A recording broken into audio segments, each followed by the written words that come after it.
بسم الله الرحمن الرحيم. السلام عليكم ورحمة الله وبركاته. إن الحمد لله نحمده ونستعينه ونستغفره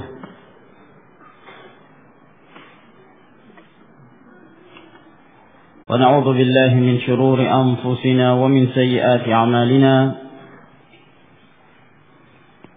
من يهده الله فلا مضل له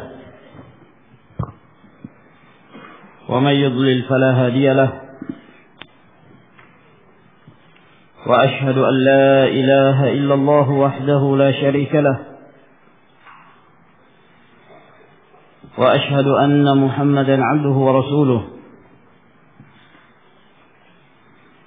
يا أيها الذين آمنوا اتقوا الله حق تقاته ولا تموتن إلا وأنتم مسلمون. يا أيها الناس اتقوا ربكم الذي خلقكم من نفس واحدة وخلق منها زوجها وبث منهما رجالا كثيرا ونساء. واتقوا الله الذي تساءلون به والأرحام إن الله كان عليكم رقيبا. يا أيها الذين آمنوا اتقوا الله وقولوا قولا سديدا يصلح لكم أعمالكم ويغفر لكم ذنوبكم. ومن يطع الله ورسوله فقد فاز فوزا عظيما. أما بعد فإن أصدق الحديث كلام الله تعالى وخير الهدي هدي محمد صلى الله عليه وعلى آله وسلم. وشر الأمور محدثاتها فإن كل محدثة بدعة وكل بدعة ضلالة وكل ضلالة في النار. معاشر المسلمين رحمكم الله. Alhamdulillah, kalimat hamdalah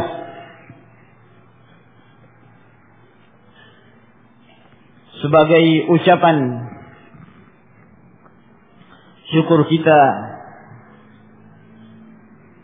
yang senantiasa kita sebut-sebut melalui lisan kita atas segala nikmat yang Allah Subhanahu wa taala berikan pada kita sekalian.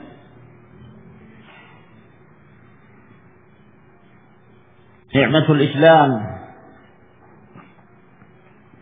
nikmatul iman, nikmatul talabil ilm, nikmat dalam menuntut ilmu, nikmat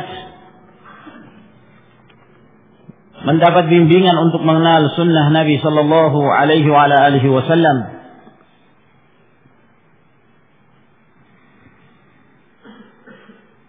Nikmat mulia dengan Islam. Sebab dengan al-Islam dan dengan mengenal sunnah, seorang muslim akan terbimbing untuk mengenal agamanya, berjalan di atas al-haq.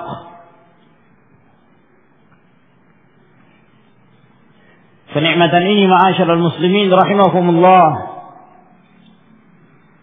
merupakan kenikmatan yang tidak bisa dibandingkan dengan nilai apapun di dunia ini. Walaupun dunia dan segala isinya, bahkan walaupun berlipat-lipat segala kenikmatan-kenikmatan dunia itu, tidak akan bisa dibandingkan dengan kenikmatan iman, nikmatus sunnah, nikmat dalam menuntut ilmu. Sebab itu merupakan jalan menuju kepada kebahagiaan yang lebih kekal, lebih agung, lebih mulia. Sehingga sepatutnya lah kita sebagai seorang muslim untuk mensyukuri nikmat Allah Subhanahu wa taala ini dan berusaha untuk menjaga dan memeliharanya sampai kita bertemu Allah dalam keadaan husnul khatimah. Ma'asyiral muslimin rahimakumullah, tentang kehidupan Rabi'ah rahimahullah ta'ala ini, bahwa ketika ayahnya hendak berangkat ada dalam peperangan. Nah, sementara ibunya dalam keadaan hamil ketika itu. Nah, dalam keadaan hamil. Yani Rabi'ah ini masih dalam perut ibunya. Ayahnya berangkat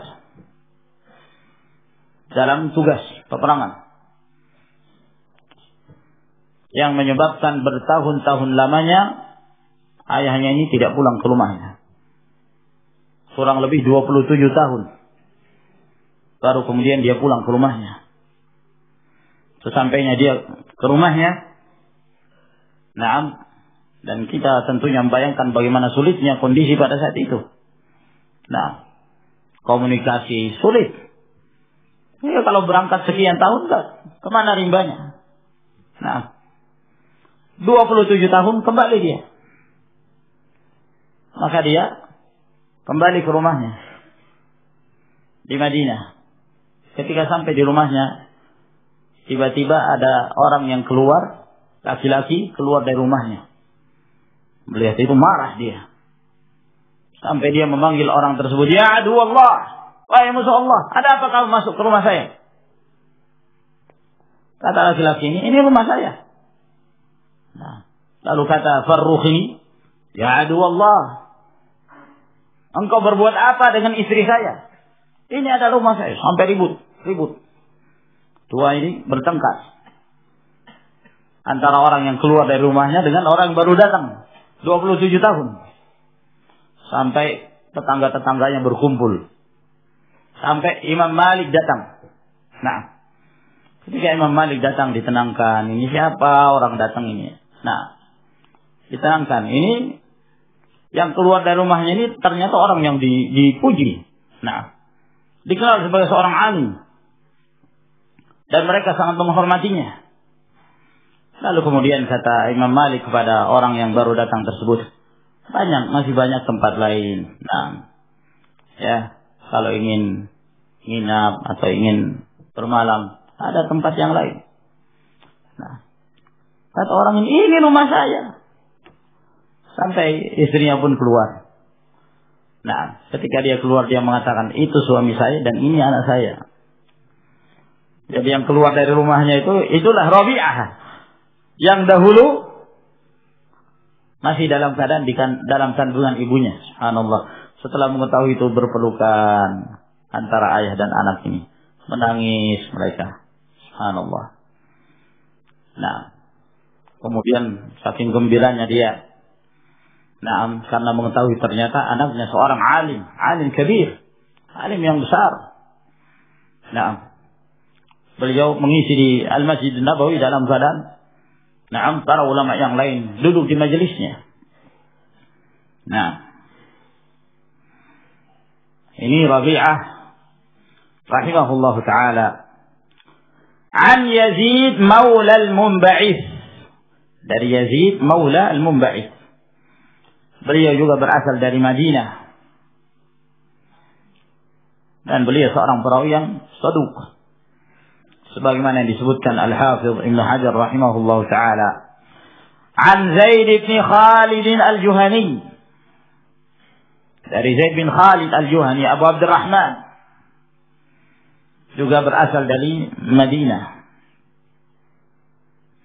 Maka dari sanad ini kita melihat bahwa mulai dari Sulaiman ibnu Bilal sampai kepada sahabat seluruhnya berasal dari Madinah. Kecuali Abu Amir, demikian pula muridnya, yaitu gurunya Imam Al-Bukhari, Abdullah bin Muhammad. Anna Nabiya sallallahu alaihi wa ala alihi wa sallam sa'alahu rajulun. Bahwa Nabi sallallahu alaihi wa ala alihi wa sallam ditanya oleh seseorang. Siapa orang ini? Tidak disebutkan di sini. Naam. Namun Al-Hafidz Ibnu Hajar rahimahullahu taala menyebutkan bahwa terjadi khilaf di kalangan para ulama tentang orang yang bertanya kepada Rasulullah sallallahu alaihi wa ala alihi wasallam di dalam hadis ini. Ada yang mengatakan bahwa dia adalah Bilal ibn Rabah al-Muazzin. Para ulama juga membantahnya. Tidak benar. Sebab dalam riwayat yang lain disebut yang datang ini adalah seorang Arabi. Arabi itu orang pedalaman, orang Badui. Dan Bilal tidak disifatkan dengan sifat tersebut. Ada lagi yang mengatakan bahwa dia adalah Suwaid Al-Juhani. Dan Al-Hafidz Ibnu Hajar rahimahullahu taala juga menyebutkan bahwa dia adalah Umair, ayahnya Malik. Ada pula yang berpendapat yang lainnya. Namun As-San'ani rahimahullahu taala, beliau ketika menjelaskan hadis ini, beliau mengatakan lam yakun dalil ala ta'yini. Tidak ada dalil yang menunjukkan bahwa ditentukannya siapa orang yang datang kepada Rasul sallallahu alaihi wa ala alihi wasallam ini. Walhasil siapapun dia itu tidak mempengaruhi kedudukan hadis ini. Oleh karena itu sering kita dapatkan dalam hadis seseorang datang kepada Rasulullah sallallahu alaihi wasallam lalu bertanya demikian dan demikian. Sementara kita tidak mengetahui siapa dia. Dan itu tidaklah memudaratkan hadis. Nah, tidak menyebabkan hadis itu cacat. Jahalatus sahabah la tadur. Sahabat tidak diketahui siapa dia, itu tidak memudaratkan. Yang penting dipastikan bahwa itu sahabat Rasulullah sallallahu alaihi wasallam, karena para sahabat mereka seluruhnya adalah orang-orang yang adil. Datang seorang laki-laki kepada Rasulullah sallallahu alaihi wasallam dan bertanya kepada beliau anil luqatah. Bertanya kepada beliau tentang al-luqatah. Nah, yang dimaksud al-luqatah itu barang temuan, harta yang hilang, terpisah dari pemiliknya, terus ditemukan oleh yang lain. Itu namanya al-luqatah. Namun para ulama mereka membedakan antara istilah barang hilang. Kalau yang hilang itu adalah benda-benda, ya, benda-benda mati seperti emas, perak, uang dan yang semisalnya, dengan kalau yang hilang itu hewan. Kalau yang hilang itu hewan, mereka tidak mengatakan luqatah, tapi mereka mengatakan dhallah. Nah, dhallah, hewan yang tersesat. Nah, yang terpisah dari pemiliknya. Tapi kalau barang-barang mati, benda mati, mereka menyebut al-luqatah.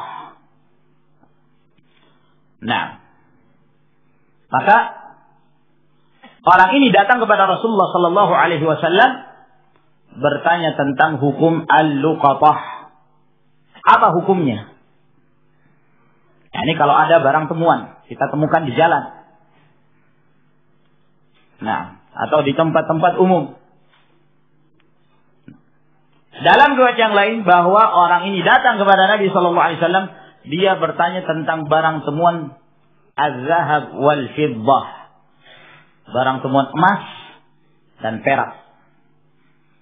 Kalau di tengah jalan orang menemukan emas misalnya, ini harus diapakan?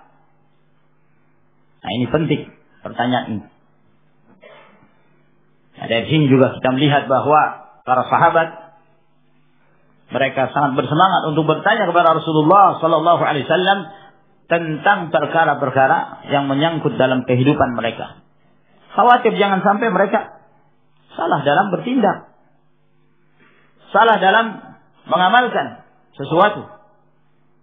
Jangan-jangan dia memanfaatkan, ternyata Allah Subhanahu wa taala dan Rasul mengharamkan. Nah, maka penting yang seperti ini, ma'asyiral ikhwah rahimakumullah, terkhusus berkenan tentang harta. Apakah ini halal, apakah ini haram? Nah, kalau kemudian kita mau tahu itu halal, walhamdulillah, fa biha wa ni'mat. Kalau itu haram, lalu itu yang kita makan. Mereka berdoa kepada Allah Subhanahu wa taala dalam keadaan Allah tidak menerima doa mereka. Fa anna yustajabu lah. Nah, maka hendaklah seorang itu ala bayyinatin min amri, di atas kejelasan, khususnya dalam urusan harta ini. Perjelas. Kalau haram segera tinggalkan. Man taraka syai'an lillah awwadahu Allahu khairan min. Barang siapa yang meninggalkan sesuatu karena Allah, Allah akan mengganti yang lebih baik, insyaallah. Allah tidak mengingkari janjinya. Wa may yattaqillaha yaj'al lahu makhrajan wa yarzuqhu min haitsu la yahtasib. Barang siapa yang bertakwa kepada Allah, Allah akan berikan solusi, jalan keluar dari berbagai permasalahan yang dihadapi. Dan Allah akan berikan rezeki kepadanya dari arah. Yang jelas kita berusaha tentu ihris, tetap berencana. Nah, jangan kemudian menyadari, tahu bahwa dia bertanya haram, lalu sengaja dia sembunyikan. Sengaja dia dia untuk meninggalkannya. Dan subhanallah, terus setiap hari dia mendapatkan hasil dari perkara haram tersebut. Gaji yang haram, upah yang haram, lalu itu dia berikan pada keluarganya. Nah, dia belikan pakaian setiap hari, makanan, beras dan lain sebagainya dari hasil yang haram. Apa yang akan dia jawab di hadapan Allah Subhanahu wa taala? Nah, apa yang akan dia jawab di hadapan Allah? Boleh jadi, itu akan memberikan pengaruh kepada kelakuan kita, kelakuan keluarga kita. Mudah melakukan perbuatan dosa, menganggap remeh perbuatan dosa. Kenapa? Karena terbiasa dengan perkara-perkara yang seperti ini, waliyadzubillah, sehingga tidak lagi mengenal yang ma'ruf sebagai perkara yang ma'ruf, dan tidak lagi mengingkari yang namanya kemungkaran. Maka barakallahu fikum, inilah yang diingatkan oleh Rasulullah sallallahu alaihi wasallam. Jangan sampai lambatnya rezeki seseorang ketika sampai kepadanya dalam keadaan lambat, lalu kemudian dia berusaha mencarinya dengan jalur yang lebih cepat, walaupun dengan cara yang haram. Islam tidak mengenal yang diistilahkan dengan al-ghayatu tubarrirul wasilah. Tujuan menghalalkan segala cara. Yang penting kaya, yang penting punya mobil, yang penting ada uang. Nah, Islam tidak mengenal itu. Nah, la yunalu ma 'indallahi illa bil halal. Tidak diperbolehkan mengambil apa yang ada dari Allah Subhanahu wa taala kecuali dengan cara yang halal. Nah, masing-masing orang sudah dicatat rezekinya. Si fulan rezekinya berapa? Si fulan rezekinya berapa? Dan tidak akan mati seorang sampai Allah Subhanahu wa taala menggenapkan, menyempurnakan rezeki yang telah Allah tetapkan. Lan tamuta nafsun hatta tastakmila rizqaha. Tidak akan mati satu jiwa sampai Allah sempurnakan rezekinya. Nah, oleh karena itu ma'asyiral ikhwah rahimakumullah, iqna' bil qalil. Merasa puas, merasa cukup, walaupun itu sedikit tapi halal. Alhamdulillah. Dan inilah yang menyebabkan mulianya para sahabat. Ridwanullahi alaihim ajma'in. Mereka menjadi mulia bukan karena kekayaan. Mereka menjadi mulia bukan karena mereka orang-orang dikenal, kaya raya dan seterusnya. Tidak. Tapi mereka dikenal dengan kemuliaan karena mereka orang-orang yang berpegang teguh dengan agamanya. Mereka berusaha selama dalam kehidupan dunia ini bersabar dalam menghadapi segala tantangan. Nah, tantangan hidup dan yang lain sebagainya. Apalagi pada zaman-zaman sekarang ini, ma'asyiral muslimin rahimakumullah, hendaklah kita lebih berhati-hati dalam hal mendapatkan apa yang kita dapatkan dari pekerjaan, dari penghasilan, agar kemudian apa yang kita makan halal, apa yang kita berikan pada keluarga adalah perkara yang dihalalkan oleh Allah Subhanahu wa taala. Maka orang ini pun bertanya kepada Rasulullah sallallahu alaihi wasallam tentang barang temuan. Apa hukumnya? Gimana cara kita memanfaatkan barang temuan tersebut? Faqala, kata Nabi sallallahu alaihi wa alihi wasallam, i'rif wika'aha atau qala wi'a'aha wa ifasaha. Kenalilah wika'aha. Yang dimaksud wika yaitu ikatannya. Ataukah beliau mengatakan, yakni perawinya ragu, apakah dia mengatakan wika atau mengatakan wi'a? Kalau wi'a tempatnya. Nah, wa ifasaha, dan ifas. Adapun ifas sama, yakni wi'a tempat. Nah, jadi kata Nabi sallallahu alaihi wasallam, apabila engkau menemukan barang luqatah di sebuah tempat, yang terpisah dari pemiliknya. Ingat, yang terpisah dari pemiliknya. Nah, sebab kalau yang bersama pemiliknya terus kita ambil, itu bukan luqatah itu. Nah, ada dompet orang di bajunya terus kita ambil, luqatah. Bukan luqatah itu. Nah, masuk ke kandang kambing orang terus diambil, bolah. Nah, itu bukan bolah, itu mencuri namanya. Jadi terpisah dari pemiliknya. Nah, kata Rasulullah sallallahu alaihi wasallam, apabila engkau menemukan itu, maka kenali ikatannya dan kenali pula tempatnya. Maksudnya yang diinginkan oleh Nabi sallallahu alaihi wasallam yaitu kenali ciri-ciri barang temuan tersebut. Nah, kenali.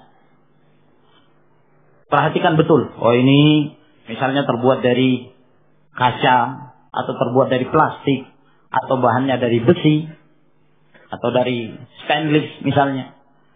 Nah, kemudian tutupnya itu gimana? Perhatikan ciri-cirinya. Nah, ya. Tujuannya untuk apa? Nanti kalau kita mengumumkan barang temuan tersebut, ya tentunya orang kan berdatangan. Nah, dari sini kita mengetahui ini pemiliknya atau bukan. Dari mana? Dari sifat-sifat tersebut. Nah, ketika dia menyebutkan sifat, ya, ternyata sifat itu sama seperti yang kita temukan, berarti itu merupakan bayyinah, bukti yang menunjukkan itu adalah miliknya. Tapi ketika dia mendatangkan dengan sifat-sifat yang berbeda, maka kita ragu. Tidak ada qarinah yang menguatkan bahwa itu adalah miliknya, maka jangan kita berikan. Nah, itu diantara hikmahnya. Kenali kondisi barang tersebut. Nah, demikian pula di antara hikmah yang disebutkan para ulama, agar kemudian kita bisa membedakan antara barang milik kita dengan barang yang kita temukan. Nah, mungkin ada barang yang kita temukan ternyata sama dengan barang kita. Dapat emas misalnya 5 gram. Wah, kita juga punya emas 5 gram. Mirip lagi. Nah, perhatikan ciri-cirinya. Mungkin emas itu ditempatkan di sebuah tempat, seterusnya. Nah, kenali. Sebagian para ulama mengatakan, ya, sebaiknya agar kemudian jelas bahwa itu bukan milik kita, sebaiknya ditulis, ya. Ditulis, misalnya barang luqatah atau yang semisalnya. Sekedar untuk jadikan sebagai tanda bahwa ini bukan milik kita, ini adalah barang temuan. Nah, i'rif wika'aha aw qala wi'aha wa ifasaha. Maka dari sini menjelaskan kepada kita, nah, bolehnya seseorang itu mengambil barang. Nah, oleh karena itu diperintahkan Nabi Shallallahu Alaihi Wasallam untuk mengenali barang tersebut. Kenali, ambil, kemudian kenali. Perhatikan ciri-cirinya. Nah, ya, ini bermanfaat pada saat nanti kita akan membuktikan orang yang datang. Oleh karena itu pada saat diumumkan, diberitakan tentang adanya barang hilang, jangan disebutkan semua ciri-cirinya. Telah hilang HP. Nah, ya, disebutkan warnanya hitam ini, ya jangan. Ya, orang datang kemudian dia akan menyebutkan semua yang disebutkan dari ciri-ciri yang disebutkan tersebut. Nah, tapi sebutkan misalnya kehilangan, saya menemukan barang HP. Nah, sudah. Nah, di tempat ini. Nah, nanti kalau kemudian ada seorang merasa dia kehilangan, dia akan sebutkan. Begini ciri-cirinya, demikian. Kalau betul, ya, berarti itu adalah tanda bahwa memang dialah yang memiliki barang tersebut. Nah, dan di dalam hadis ini juga menjelaskan kepada kita bahwa apabila kita menemukan barang seorang, kita dianjurkan untuk menjaganya, mengambilnya untuk dijaga. Nah, daripada diambil oleh yang lainnya yang tidak amanah. Nah, yang tidak amanah. Namun para ulama berselisih apakah mengambil barang temuan tersebut hukumnya wajib atau sunnah, mustahabbah. Jumhur ulama mengatakan mustahabbah, tidak wajib. Ya. Tidak wajib, tapi mustahabbah, dianjurkan. Nah, apalagi kalau antum mengetahui diri antum sebagai seorang yang amanah, dikhawatirkan kalau orang lain yang ngambil tidak punya amanah, tidak punya agama. Nah, begitu diambil sudah jadi miliknya. Nah, maka diambil untuk dijaga. Ini hukumnya adalah sesuatu yang dianjurkan, mustahabbah. Nah, hanya saja ada tempat-tempat yang tidak diperbolehkan mengambil luqatah. Seperti di haram. Tidak boleh. La tultaqatu laqitatuh. Nah, tidak boleh diambil. Nah, artinya tidak diperbolehkan untuk dijadikan sebagai milik. Illa limunsyid, kecuali kalau memang mau diumumkan. Ya. Jadi tidak ada batasan tempo, terus disampaikan siapa yang punya. Nggak boleh jadi miliknya. Berbeda kalau di luar haram, nanti akan disebutkan oleh Nabi Shallallahu Alaihi Wasallam hukumnya. I'rif wika'aha wa ifasaha. Thumma arifha sanatan. Kemudian umumkan, sampaikan, beritahukan tentang barang hilang tersebut selama setahun. Selama setahun. Tentu tahunnya adalah tahun Hijriyah. Bukan tahun Nasara. Nah, ya. Kalau kita menemukan barang misalnya pada bulan Ramadan, nah ditunggu sampai akhir bulan Syawal. Kalau kita menemukannya pada awal Ramadan.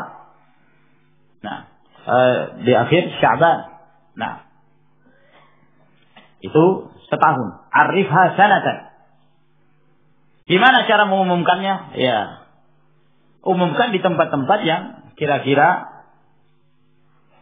yakni memungkinkan bahwa orang pemiliknya ada di daerah tersebut. Misalnya mungkin antum menemukan barang di pasar, ya umumkan sekitar pasar. Nah, ya kalau memungkinkan umumkan, diperbolehkan mengumumkan lewat koran, nah atau ya cara-cara yang lain, radio kalau memungkinkan diumumkan. Nah, di tempat yang memungkinkan. Jangan dapatnya di Balikpapan diumumkan di Jakarta. Nah, Jakarta nggak tahu menahu apa yang terjadi di Balikpapan. Umumkan di Balikpapan. Nah, umumkan di tempat-tempat yang memungkinkan kira-kira pemiliknya akan mengetahui berita tersebut. Umumkan selama setahun. Nah, dan hadis ini menunjukkan keumuman. Menunjukkan keumuman barang apa saja. Terus kalau misalnya barang itu makanan, dapat barang temuan Pizza Hut masih hangat-hangat. Nah, ini boleh diumumkan setahun hancur ini makanan. Nah, ini gimana caranya seperti? Nah, oleh karena itu para ulama mereka membagi al-luqatah itu menjadi 3 bahagian. Nah, keadaan yang pertama al-asya' at-tafihah. Ya. Ini barang-barang yang ya terlalu kecil nilainya. Nah, terlalu kecil nilainya. Artinya barang yang bukan suatu yang berharga. Nah, menurut kebiasaan masyarakat. Ada barang pulpen jatuh misalnya. Ya enggak perlu setahun. Kalau jatuhnya di seputar Ma'had ya paling-paling punya talib, punya santri. Tinggal siapa yang punya. Nah, enggak disyaratkan harus setahun. Pulpen harga Rp2.000. Nah, mau diumumkan setahun. Habis tintanya. Rusak. Baik. Terus gimana caranya? Pakai. Manfaatkan, silahkan. Loh gimana kalau kemudian datang pemiliknya? Ya resiko ganti. Naam. Ya. Ganti. Antum yang menemukan berarti siap untuk menggantikan. Nah.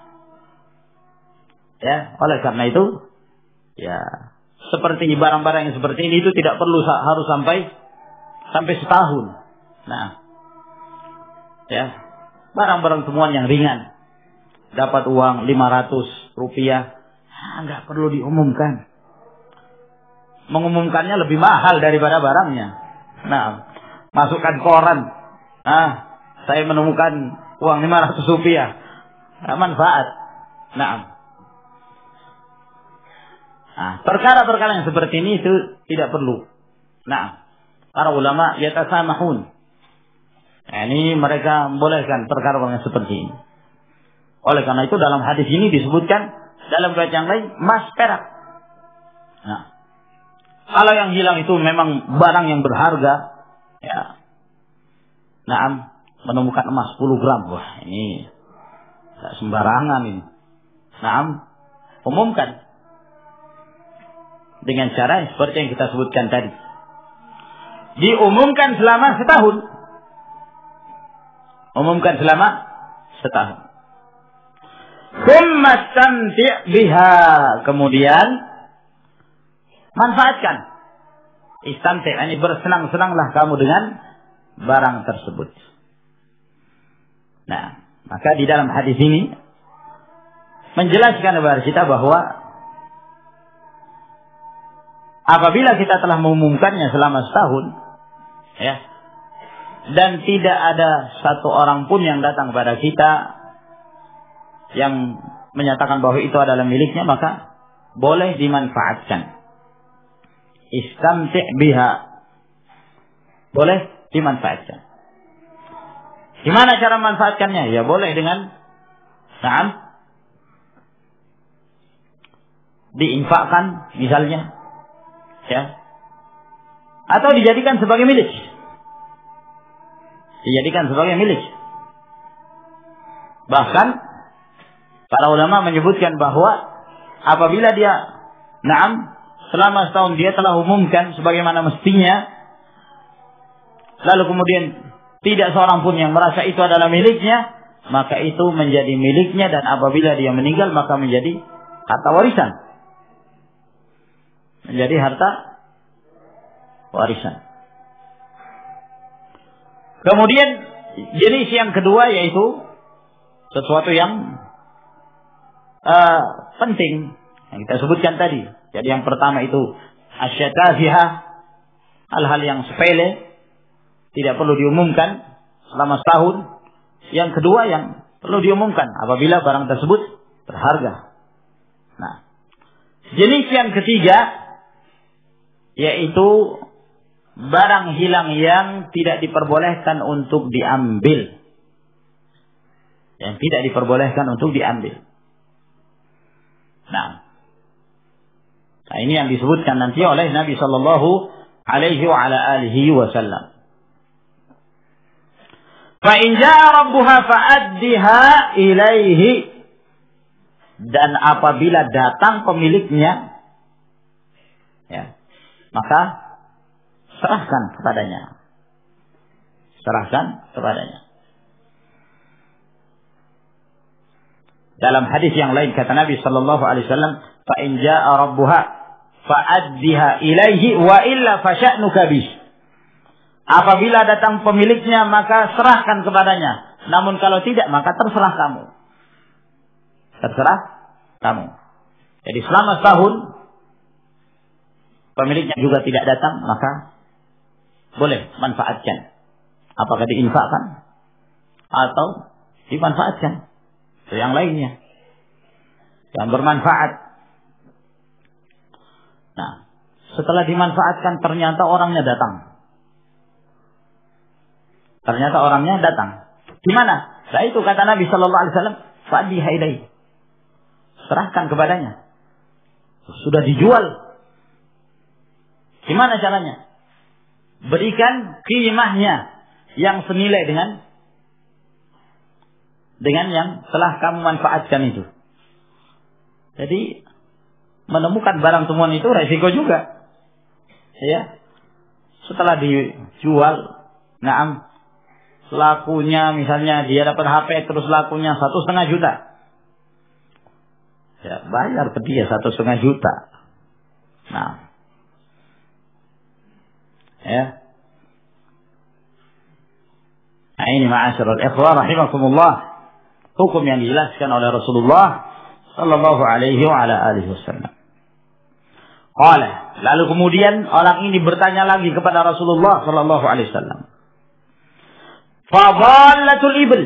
Gimana kalau yang hilang itu adalah unta? Yang hilang itu adalah unta. Faghadibah, marah Nabi sallallahu alaihi wasallam. Nah. Hatta marrat wajnata atau qala marra wajhu, sampai memerah wajnahnya Rasulullah sallallahu alaihi wasallam. Yang dimaksud wajnah itu ini pipi, di atas itu wajnah. Nah, biasanya orang kalau putih itu kalau dia malu atau dia lagi marah itu memerah ininya.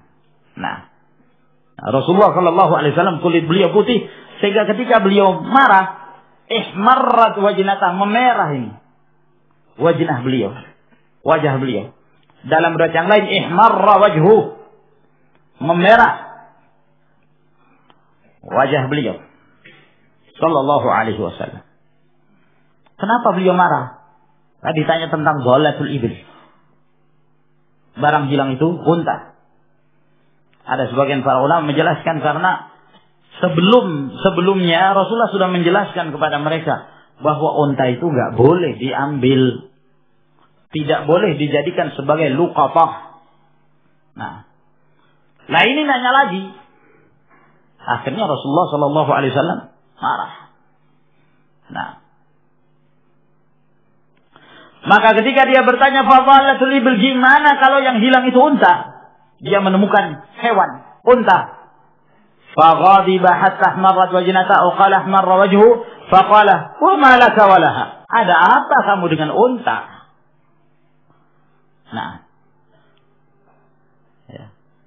Ma'aha siqa'uha wa hida'uha. Unta itu bersama dia siqa'uha.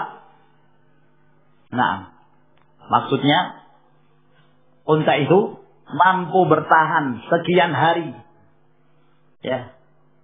Mampu bertahan hidup. Karena dia sekali minum, bisa bertahan untuk dalam jangka waktu yang lama. Ma'aha siqa'uha. Wa hida'uha, dia bersamanya sepatunya. Maksudnya, jalannya terserah dia. Dia punya kekuatan. Taridul ma' wa tar'ash syajar. Dia datang sendiri ke air untuk minum. Dan dia datang sendiri ke pohon untuk makan. Sadarha, biarkan dia, jangan kamu ambil. Hatta yalqaha rabbuha, sampai ditemukan oleh pemiliknya sendiri. Maka ini jenis yang ketiga yang kita sebutkan tadi, yaitu barang hilang yang tidak boleh diambil, tidak boleh jadikan sebagai luqatah. Seperti unta atau yang semisalnya. Kenapa unta nggak boleh jadikan sebagai luqatah? Karena Rasulullah Sallallahu Alaihi Wasallam menyebutkan unta itu kuat. Dia mampu bertahan berhari-hari. Dia mampu menjaga dirinya sendiri. Sehingga kalau kamu melihat di padang pasir dulu ada unta, gak ada orang, jangan dijadikan luqatah. Ini kelihatan nggak yang punya ini? Diambil, nggak boleh. Unta tidak boleh dijadikan sebagai luqatah, sebagai barang temuan. Para ulama juga mengkiaskan kepada hewan-hewan yang dia bisa menjaga dirinya sendiri. Itu tidak diperbolehkan dijadikan sebagai luqatah. Dia mampu bertahan. Ya seperti unta keadaannya. Sebagian juga ada yang menyebutkan seperti al-ghabi, kijang. Dia mampu bertahan. Wallahu ta'ala alam. Ini tentunya dikembalikan pada keadaan apakah betul al-ghabi itu termasuk hewan yang bisa bertahan. Sebab berikutnya, ketika orang ini bertanya kepada Rasulullah Sallallahu Alaihi Wasallam, dia bertanya lagi, fadhalatul ghanam, gimana kalau yang hilang itu kambing? Yang ditemukan kambing. Kata Rasulullah Sallallahu Alaihi Wasallam, laka, itu untuk kamu, auli akhika, atau untuk yang lain. Kalau kamu tidak ambil, yang lain yang akan mengambilnya. Auli dzi'bi, atau untuk serigala. Maksudnya apa? Bahwa kalau kambing dia nggak bisa melihara diri. Sehingga kalau barang temuan, tak apa-apa, boleh jadikan sebagai barang temuan, ambil, pelihara. Makan silahkan. Tapi kalau datang pemiliknya, ganti. Harus diganti. Baik. Sebab apa? Kalau kamu tidak mengambil, dia lemah. Akan diambil oleh yang lain. Kalau yang lain juga tidak mau ngambil, makanannya serigala. Artinya yang seperti kambing ini hewan incaran.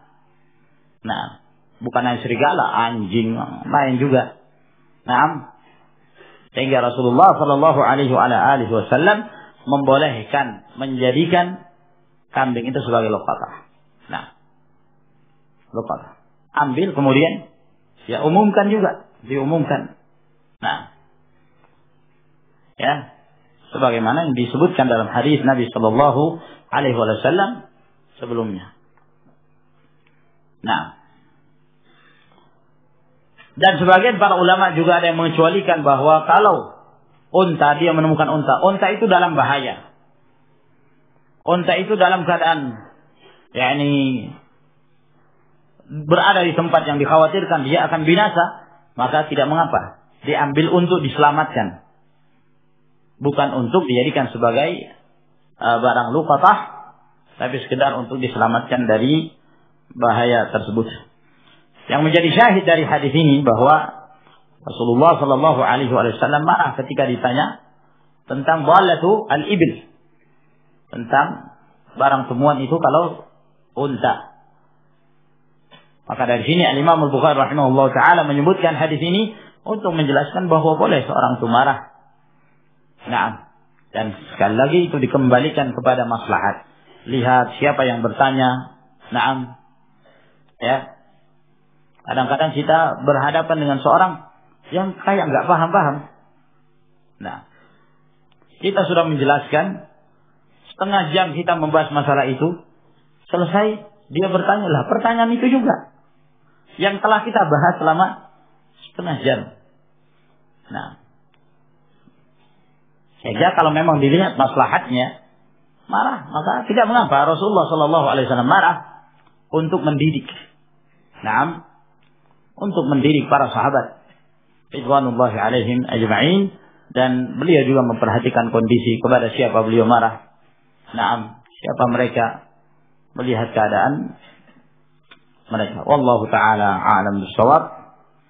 Maka saya kira insyaallah taala sampai di sini yang kita pelajari dari Sahih Bukhari. Insyaallah taala kita lanjutkan di pertemuan yang berikutnya. Untuk pelajaran bahasa Arab malam ini enggak ada karena belum sempat di fotokopi. Insyaallah taala pada pertemuan yang berikutnya. Wa akhiru da'wana alhamdulillahi rabbil alamin. Wassalamu alaikum warahmatullahi wabarakatuh.